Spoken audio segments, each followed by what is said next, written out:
എനിക്കൊരു അമ്മാവന്റെ മകളുണ്ടായിരുന്നു, എന്റെ മുറപ്പെണ്ണ് മഹാലക്ഷ്മി. എനിക്ക് ഈ വിശപ്പിന്റെ അസുഖമുള്ള ആളാണേ. ഒരു ദിവസം അമ്മാവന്റെ വീട്ടിൽ ചെന്ന എനിക്ക് ഇച്ചിരി മീൻ കൂട്ടി ചോറിനൊന്നൊരു ആഗ്രഹം ഉണ്ടായിരുന്നു. എന്റെ ആഗ്രഹം സാധിക്കാൻ വേണ്ടി മാർക്കറ്റിൽ മീൻ വാങ്ങാൻ പോയതാ മഹാലക്ഷ്മി ഒരു തമിഴിലോരിടിച്ച് മരിച്ച്.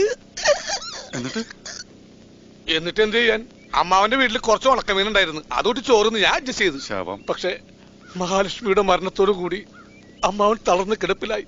അതോടെ ആ കുടുംബത്തിന്റെ ചുമതല മുഴുവൻ എന്റെ ഈ തോളിലായി. അതെനിക്കിഷ്ടമില്ല. അന്ന് രാത്രി അമ്മാവന്റെ പെട്ടിലെ കാശടിച്ച് ഞാൻ സ്ഥലം വിട്ടു. ഞാൻ ചെയ്ത് തെറ്റാണോ?